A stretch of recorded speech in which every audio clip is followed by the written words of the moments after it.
make this brief, which I just wanted to take a moment here to acknowledge the seniors and their families, their parents and brothers and sisters who have all contributed so much to the program over the last 4 years. And this was the last home game, and I just wanted to acknowledge them individually and as a group, because we certainly owe a lot to them. They've been great leaders for us, and I think they're a huge part of why we're playing some pretty good lacrosse right now. And I know they want to just continue playing as long as they can. And I know we're definitely all going to miss them and the sort of legacy that they've left. So I'll go through, first of all, from our managers, we have Samantha Tucker and Sophia Galicchio, who've really come in and filled some big shoes. The cupcakes are as good as ever.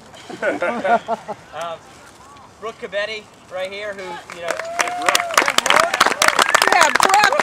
If you saw Brooke's goal the other day, that was a heck of a shot. And he's not someone always who gets a lot of glory, but he comes out hard working every day. He's come in the best shape of his life this year after a big wrestling season, and has really been a contributor for us.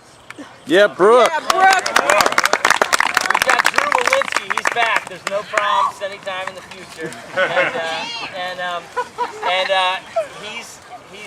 He's a tough guy. I'll tell you that much. Our defense just plays with a little bit extra pep and chippiness and smarts out there, and we're back as aggressive as ever. And he wears number 52 because that's Ray Lewis's number. He plays across it. Eric Kelly. I don't know if any of you know, but he scored his 100th goal today. Yeah! It's a very big accomplishment, particularly for a midfielder. And I would say that if you're only watching for goals and assists, you forget that here's a guy who's a fantastic defender, and you see that all over the field. There are guys who won't go and try and dodge against Eric because they just know that he's a competitor the whole time. Okay. Will Graves.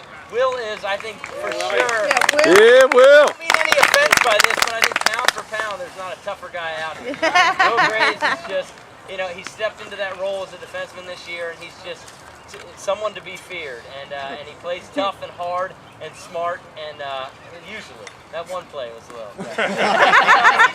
He's done a great job for us, and I'll tell you, it just gives us speed and athleticism on the defense that like we've never really had it before. So we'd love to have him out there. Ernest Higginbotham. Yeah. I don't think there's anything that fires our team up like an Ernest Higginbotham goal and fist pump.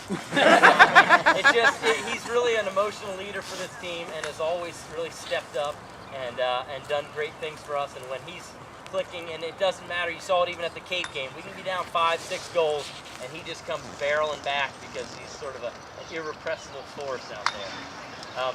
Eric Detweiler, I'll tell you, Eric! he always makes the big save. Early on, he says sometimes he's sort of very self-deprecating. He'll say, it just looks like a great save because I'm out of position. But the reality is, he makes the big saves, and he makes them all the time.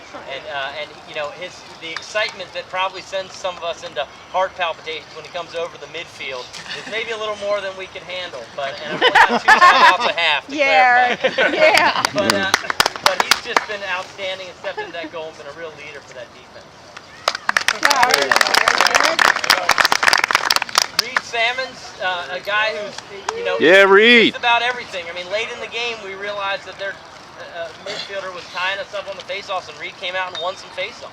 You know, he can score goals. He can step down and play defense on the midfield. I mean, he's just, there have been a couple games this year where his shot has just sort of crystallized the idea that we're going to win this game. You see the powder coming off the nets.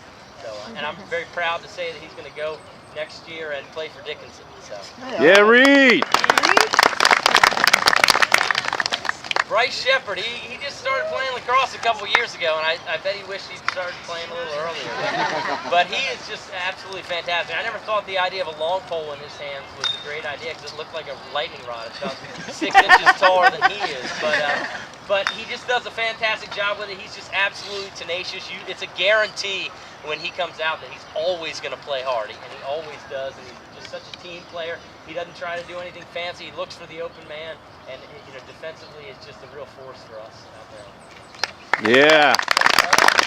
Way to Bryce. And last but certainly not least, Hunter Whitmer, who I think they're probably about 15 midfielders who would like to thank him for the time where they missed their coverage, and he steps up. He's one of those guys that sometimes we almost have to get him to think a little bit more about himself and a little less about the team, because he's so worried about who's covering this guy and all those things. But without him, and I think you saw that in the Tower Hill second game, when he goes down, the brains is not quite there, and he's really the brains behind the operation. A great player. I think he's going to be a great player at Haverford next year, and hopefully someday a great coach as well. So All right. thank all these players for all they do. Yeah, all right.